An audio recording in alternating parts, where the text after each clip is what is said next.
The kitchen smelled like garlic and silence. Rosa stood at the stove at 5 in the morning, stirring a pot she had already stirred 100 times before, in a house that had never once felt like home. The estate was grand. Marble floors, iron gates, portraits of dead men with cold eyes lining every corridor. But grandeur was not warmth, and Rosa had learned a long time ago not to confuse the two. She was the wife of Dante Covaro. On paper, that meant something. In this house, it meant she carried the laundry, managed the accounts, raised the children, cooked the meals, and smiled through every dinner where she was spoken over, looked past, and quietly forgotten. What no one in this family knew, what no one had ever bothered to ask, was what Rosa did after midnight when the house finally went still. She studied. The Mafia Council's loyalty review came once every 5 years. It was not publicized. There were no announcements, no invitations sent in envelopes. Word simply moved through the syndicates like smoke, a whisper here, a knowing glance there, and every family scrambled behind closed doors to prepare their best. The review was brutal in its simplicity. Every senior member connected to the council had to stand before the elders and demonstrate 3 things: mastery of the family's financial operations, command of the internal codes that protected syndicate communication, and an understanding of the council's founding principles that dated back 4 generations and were written in a language most modern members had never even read. Fail the review, and you lost your seat at the table. Lose your seat, and you lost everything. Dante had been preparing for months. So had Vivian, beautiful, calculating Vivian, who wore silk to breakfast and laughed too loudly at things that weren't funny.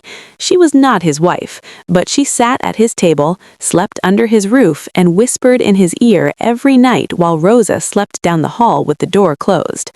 Rosa helped them both prepare.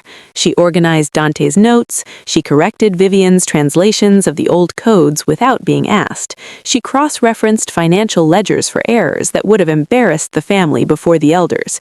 She did all of this quietly, carefully, and without credit, because that was what had been asked of her, silently and without words, every single day of her marriage. What neither Dante nor Vivian ever thought to ask was whether Rosa had been studying for herself, too. The night before the review, Vivian laughed over dinner and said, "I almost feel sorry for the other families. Their women just cook." Rosa poured her water and said nothing. The council chamber was carved from dark stone, lit by low chandeliers and lined with men who had seen empires rise and collapse before their afternoon coffee. They did not applaud, they did not smile, they simply watched and measured and decided. Vivian went first. She stumbled twice through the old codes, paused too long on a financial question, and recovered with charm rather than knowledge. The elders wrote in their ledgers. Their faces gave nothing away. Dante performed adequately, solidly, enough to hold his position, nothing more. Then the elder at the head of the table looked down at his list and said a name that made Dante go very still. Rosa Covaro. She rose from her seat at the back of the room, where wives were expected to sit, silent and decorative, and walked to the front without rushing. She set down a leather folder, she opened it, and for the next 20 minutes she did not stumble once. Not through the financial ledger, which she had reconstructed from memory with 0 errors. Not through the old codes, which Rosa recited in the original language with correct pronunciation, while Vivian gripped the edge of her chair. Not through the founding principles, which Rosa explained with a clarity that made 2 of the eldest council members lean forward in their seats. When she finished, the chamber was completely silent. Then the head elder did something no one in that room had seen him do in 11 years. He set down his pen, and he nodded. The mark of trust was announced moments later. First place, unanimous. Dante stared at his wife from across the room, this woman he had looked past for years, and in his eyes was something Rosa had never seen directed at her before. Fear. Not of the council, not of the elders, of her. And Rosa, for the first time in a very long time, allowed herself the smallest, quietest smile, because they had no idea what was coming next. Rosa left on a Tuesday. No argument, no tears in the doorway, no final plea for a marriage that had been hollow for years. She simply folded 3 dresses into a suitcase, tucked a photograph of Leah and Marco into her coat pocket, the one from the summer 2 years ago when Marco had ice cream on his nose and Leah was laughing so hard she had fallen sideways, and walked down the marble staircase one last time. The house was watching. It always watched. Don Enzo stood at the bottom of the stairs. Dante's father was a man built from decades of hard decisions and harder silences. He had hands like old leather and eyes that missed nothing. He had never once told Rosa she was welcome in his home, but he had also never treated her like she wasn't. He looked at her suitcase, then at her face. "You don't have to go," he said, low, almost too quiet to hear. Rosa stopped on the last step. For just a moment, something moved across her face. Not weakness, not regret, but something older, the look of a woman who had already grieved something long before it ended. "Yes," she said gently, "I do." She kissed his cheek once, the only real goodbye she gave anyone in that house, and walked out through the iron gates without looking back. Behind her, upstairs, Vivian was already choosing which closet to use. Vivian moved through the estate like a woman who had been waiting for this moment for a very long time, because she had. She replaced Rosa's simple white curtains with heavy burgundy drapes. She moved the children's drawings from the kitchen wall to a drawer no one opened. She rearranged the dining table so that she sat where Rosa had always sat, at Dante's right hand, close enough that their shoulders almost touched at dinner. She was decorating over a life, painting new color over something she didn't understand and hadn't earned. The children watched her. Leah, who was 9 and sharp as a blade, said nothing. She sat at meals with her hands in her lap and her eyes on her plate, eating just enough that no one could comment, speaking just enough that no one could complain. She had her mother's stillness. It was unsettling in someone so young. Marco was 7 and still believed that if he was good enough, quiet enough, helpful enough, small enough, things would go back to the way they were. He set his own place at the table every morning. He left a space beside him, just in case. Vivian tried. In her own way, in the only language she knew, she tried. She brought them expensive things, a remote control car for Marco, a gold bracelet for Leah. Marco said thank you the way children do when they've been taught manners. Leah looked at the bracelet for a long moment and then placed it carefully on the table as though it belonged to someone else. "My mother gave me one already," she said simply, and walked away. Vivian smiled for Dante's benefit, but her jaw was tight. Don Enzo did not come to dinner for the first 3 days after Rosa left. No one mentioned it. In this family, silence was its own form of protest, and the old man had been fluent in it for 50 years. He took his meals in his study, alone, with the door open just enough that the sound of the household could reach him, the new curtains rustling softly, Vivian's laughter rising too sharp over the table, the children's voices smaller than they used to be. On the 4th night, he came to the table. He sat in his chair at the head. He looked at Vivian in Rosa's seat. He looked at Dante beside her. He picked up his fork and ate his meal in complete silence. But before he left the table, he paused behind Marco's chair and rested one heady hand on his small shoulder, just for a moment, just long enough to mean something, and Marco, without fully understanding why, felt his eyes fill with tears he was too proud to let fall. Meanwhile, in a modest room in a house that was quieter but somehow fuller, Rosa sat at a small desk beneath a single lamp. No marble, no iron gates, no portraits of cold-eyed men lining the walls. Just a desk, a cup of tea gone slightly cool, and a stack of documents that bore the Moreno family seal, her mother's seal, her grandfather's seal, the seal of the bloodline that had founded the very council that had just handed her its highest honor. She had not touched these papers in years. Dante had never known they existed. She had kept that part of herself folded away, like the photograph in her coat pocket, close to her chest, private, protected. She opened the first document slowly. Her children's faces floated in her mind, and something in her chest tightened like a fist, and then slowly, deliberately released. She was not running, she was preparing. There was a difference, and very soon the people who had forgotten her inside that grand, cold estate were going to understand exactly what that difference meant. Dante thought he had removed her from the story. He had only moved her to a better position. Back at the estate, the paperwork for the divorce sat on Dante's desk, unsigned but present, a quiet threat, a ticking clock. He poured himself a drink and stood out the window at the iron gates Rosa had walked through without hesitation. He told himself it was the right decision. He told himself 3 more times before he believed it. Vivian appeared in the doorway behind him, silk robe, perfect hair, a glass of wine catching the light. She smiled at him, that specific smile she had, the one that said, "Everything is fine, everything is exactly as it should be." The invitation arrived on a Thursday, not in an envelope, not with a name on the front. It came the way all serious things moved in their world, through a trusted hand, folded once, no signature. Just an address, a time, and a single embossed symbol pressed into the bottom corner of the card, a black rose. Everyone in the syndicate world knew what it meant. The shadow auction, held once a year, location changing every time, attendance by approval only. It was not a place for shopping. It was a place for power. The items on the table were never simply objects. They were statements. The right bid at the right moment told every person in that room exactly who you were, where you stood, and how far you were willing to go. Vivian received her invitation through Dante. She held it between 2 fingers like a trophy she had already decided was hers. "I want the ring," she told Dante that evening, not asking, simply announcing it the way she announced most things.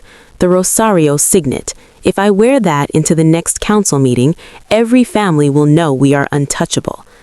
Dante studied her for a moment. Then he nodded. He did not tell her that the Rosario signet ring had once belonged to a family that no longer existed, that it had passed through 6 sets of hands in 40 years, each owner believing it gave them something permanent, and each owner eventually discovering it gave them nothing at all. He simply nodded, and Vivian smiled and went to choose her dress for the evening. The manor appeared out of the darkness like something from another century. Stone walls draped in ivy, torches lit along the path, not for romance, but for atmosphere.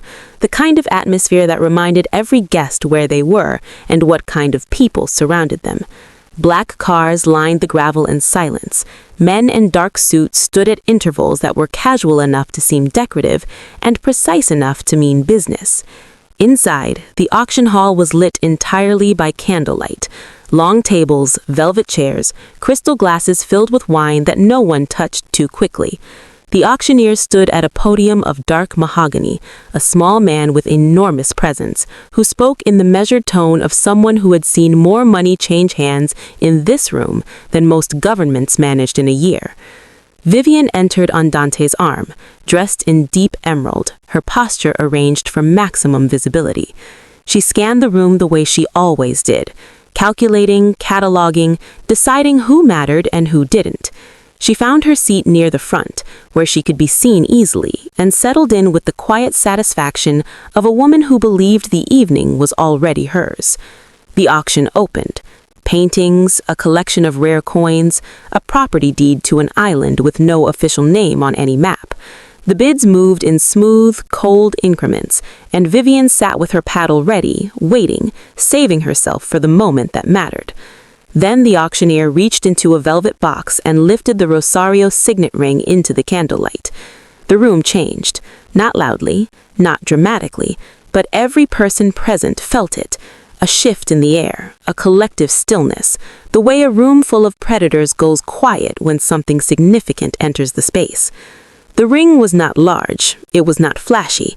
It was a wide band of darkened gold set with a single deep red ruby, carved on the face with a Rosario family crest, a detail so fine it was almost invisible to the naked eye. It was old, it was real, and in the right room, among the right people, it was worth more than its weight in everything. Vivian raised her paddle before the opening bid was even finished. The room noticed. That was the point. The bidding climbed. Another paddle across the room. Vivian responded without hesitation, the way Dante had taught her. Show no pause, show no ceiling. Make them believe you will go forever. 2 more bidders dropped out. 1 remained, an older man near the back, silver-haired, unhurried, who raised his paddle with the quiet confidence of someone who had never lost anything he truly wanted. Vivian pushed higher. The old man matched her. Higher. Matched. The room was very still now, every eye moving between them like a slow pendulum. Vivian raised her paddle 1 final time, her absolute limit, the number Dante had given her that morning as a ceiling she was not to cross. She crossed it. The old man lowered his paddle, and Vivian exhaled. She turned to Dante with a smile already forming, the victorious kind, the kind she had been rehearsing in her mind since Thursday, and Dante began to lift his chin in acknowledgement. Then the door at the back of the hall opened. No announcement, no dramatic entrance, just a door, opening quietly, and a woman walking through it dressed entirely in black. Simple, elegant, like a period at the end of a very long sentence. The room turned, not all at once, but in a slow, curious wave, the way people turn when something commands attention without asking for it. Rosa walked to an empty seat near the center of the room. She did not look at Dante, she did not look at Vivian. She set her small black clutch on the table, folded her hands on top of it, and looked at the auctioneer with the calm attention of someone who had been here many times before. "The bid stands at," the auctioneer began. "I know what it stands at," Rosa said. Her voice was not loud, it carried anyway. "I'll double it." The silence that followed was a different kind of silence from everything that had come before. This was the silence of tension or negotiation. This was the silence of an entire room recalibrating, of powerful people doing rapid private arithmetic and arriving at an answer that unsettled them. She reached into her clutch and placed a card on the table. Obsidian black, gold trim, no name, just a number. The auctioneer looked at it, his hand stilled. He looked up at Rosa, then back at the card, with the expression of a man who had believed he had seen everything this room could produce, and was now quietly revising that belief. He cleared his throat. He said, "The bid is confirmed." Vivian's paddle was still in the air. She lowered it slowly, the way something falls when the hand holding it has gone numb. Her face did not crumble. She was too trained for that, too careful in public, but the color left it, and in her eyes, behind the composure, was something new, recognition. Not of Rosa the wife, not of Rosa the woman who had cooked and cleaned and been looked through inside that estate. Recognition of something else, something older and larger and far more dangerous than anything Vivian had prepared herself to face this evening. Dante had gone completely still. Around the room, the syndicate heads were leaning toward one another. Quiet words, quick glances, the name Moreno moving through the candlelit hall like a current beneath still water. Because the card Rosa had placed on the table did not belong to a forgotten wife. It belonged to the Moreno estate, the founding bloodline of the council itself, a name that had been absent from public syndicate life for nearly a decade, quietly assumed to be finished, dissolved, reduced to history. It was not finished. She was not finished. Rosa accepted the ring from the auctioneer with both hands, the way you accept something that was always yours. She looked at it briefly, privately, and placed it in her clutch without ceremony. Then, for the first time since she had entered the room, she looked up. Not at Vivian, not at the syndicate heads, not at the room full of recalculating, reassessing, quietly stunned people who were all seeing her clearly for the first time. She looked at Dante. He was already looking at her, had been since the moment the door opened, and in his face was the same thing Rosa had seen across the council chamber, that same unguarded fear, raw and unpolished and real. Rosa held his gaze for exactly 3 seconds. Then she picked up her clutch, pushed back her chair, and walked out of the hall the same way she had entered. Quietly, without rushing, like a woman who had nowhere urgent to be, because everything was already moving exactly according to plan. The candles flickered as the door closed behind her, and Dante sat in the silence she left, with a glass of untouched wine and the slow, dawning, irreversible understanding that he had not simply underestimated his wife, he had made her an enemy, And she was the most dangerous kind, the kind that doesn't warn you, the kind that simply waits and prepares and arrives exactly when you least expect it, wearing black, carrying a card with no name on it, doubling your bid without blinking. Across the table, Vivian stared at the empty seat Rosa had occupied. The ring was gone, the card was gone, Rosa was gone, but her presence filled the room like smoke, impossible to ignore, impossible to clear, long after the door had closed and the auction had quietly, almost apologetically, moved on. It started with a piece of paper. It always does. Vivian was not a patient woman by nature. Patience was something she performed when necessary, a costume she wore in rooms where impatience would cost her. But behind closed doors, in the privacy of Dante's study, where she had slowly made herself at home among his files and his whiskey and his silence, she was something else. She was afraid. Not of Rosa exactly, not yet, but of what Rosa's reappearance at the auction had done to the room, to the names, to the way the syndicate heads were leaning together and whispered Moreno, like a word they had forgotten the weight of and were now remembering all at once. Vivian needed to move quickly. She needed something permanent. She found it in the law.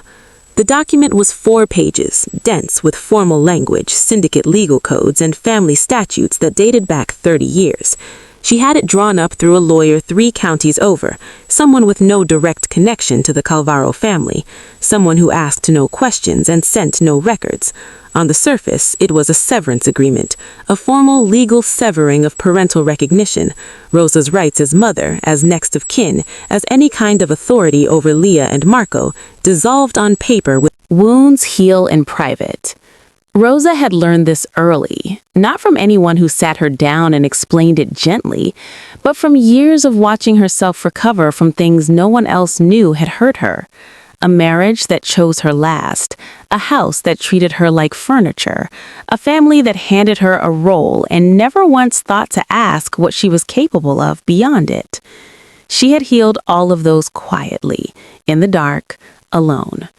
The ribs were the same. She wrapped them herself every morning without complaint, moved carefully through her small house, slept on her back with one arm across her chest, and did not allow the pain to slow what her hands needed to do.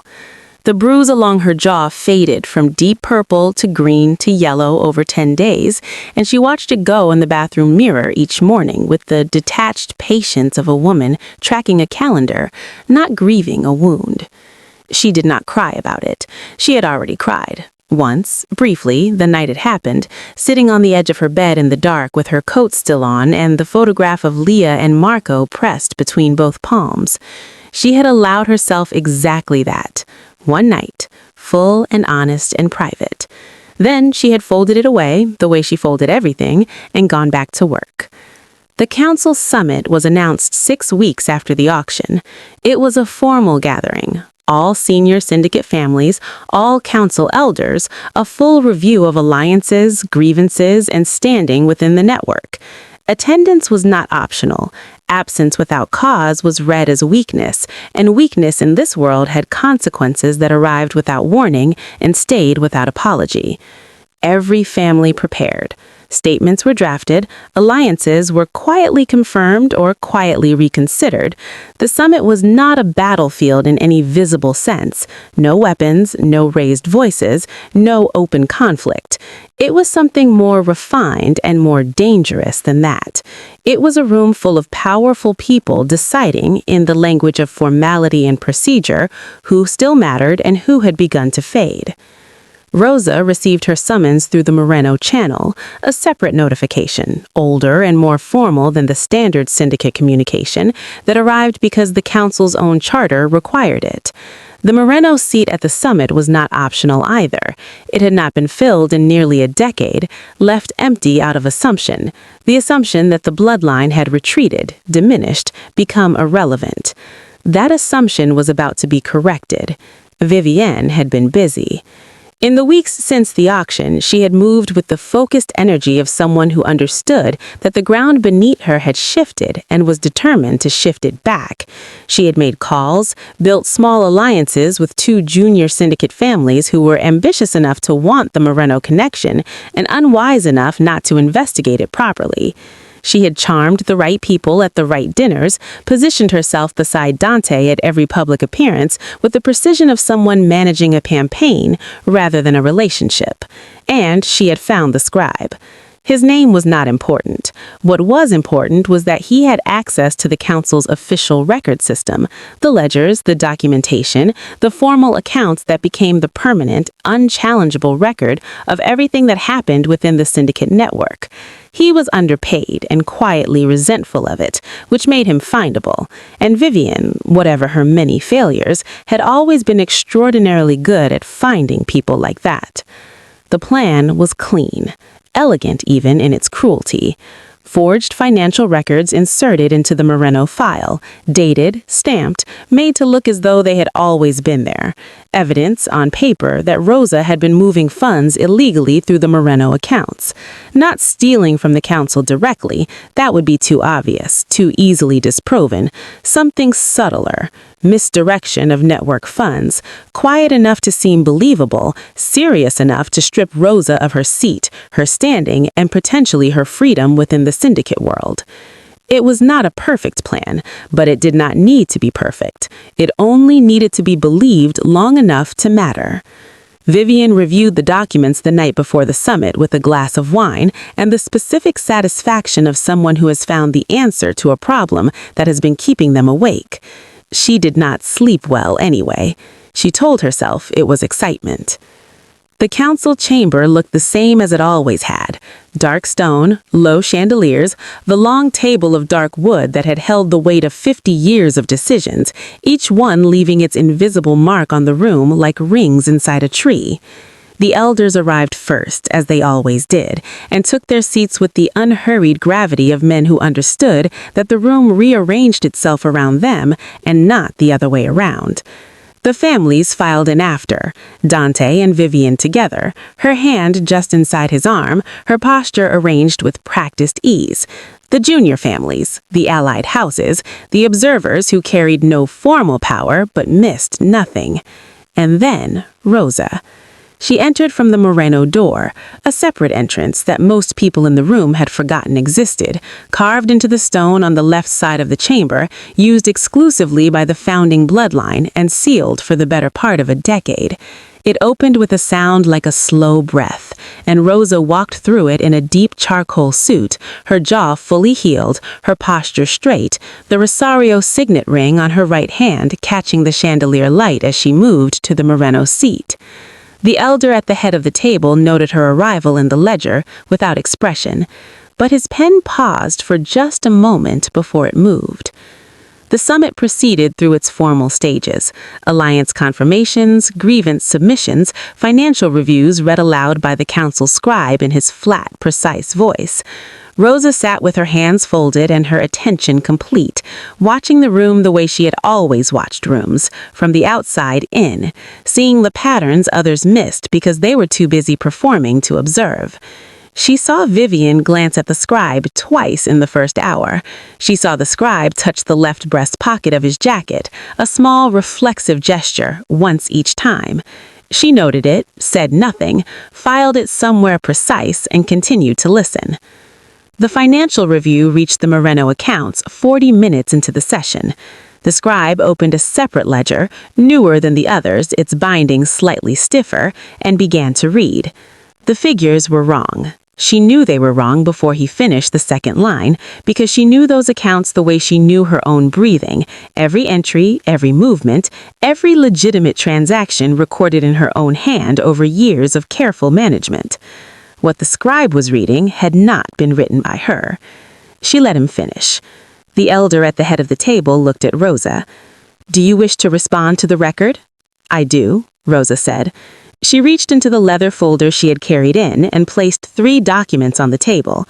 original Moreno financial records, notarized, dated, bearing the official seal of the council's own founding charter in the bottom corner of every page, a seal that could not be replicated, that the scribe's forgery did not have, that any elder in the room over the age of 60 would recognize instantly. She placed them flat on the table and slid them toward the head elder without standing up. The documents the scribe read from were inserted into the Moreno file within the last 30 days. The originals have a different record. I have also identified the method of insertion and the individual responsible, which I am prepared to provide to the council in whatever format is preferred. The room was very still. The head elder looked at the documents, then at the scribe. The scribe had gone the color of old ash. His hand moved toward his jacket pocket again, stopped, moved back to the table. Too late. 3 elders had already noticed. Vivian's face was a masterwork of controlled composure, the expression of someone who has prepared for many outcomes and is rapidly working through which one applies. Her hand found Dante's arm beneath the table. He did not take her hand. He was looking at Rosa. The head elder spoke 2 quiet words to the elder beside him. That elder stood, crossed to the scribe, and held out his hand. The scribe reached into his jacket pocket and produced a folded paper. It was over in that sense before it had fully begun, the kind of ending that arrives not with noise, but with the simple, irresistible weight of evidence, the truth sitting on the table in front of people who have spent their lives learning to recognize it. And then Don Enzo collapsed. It happened without warning, the way these things always do. A sharp sound, a chair pushed back, a heavy body folding sideways, and suddenly the entire summit was secondary to the single urgent fact of an old man on the stone floor with his hand on his chest and his face the wrong color. The room erupted, not into chaos exactly, but into the specific loud confusion of powerful people confronted with something they cannot negotiate or intimidate or outmaneuver. Men who could order the destruction of entire operations stood helpless around a falling body, shouting for doctors, for phones, for someone to do something. Vivian stood and looked at Don Enzo on the floor.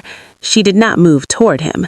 Perhaps she could not. Perhaps something in her understood that this was not her moment, not her family, not her place, that for all the room she had walked into on Dante's arm and all the seats she had claimed that belonged to someone else, this particular moment required something she did not have.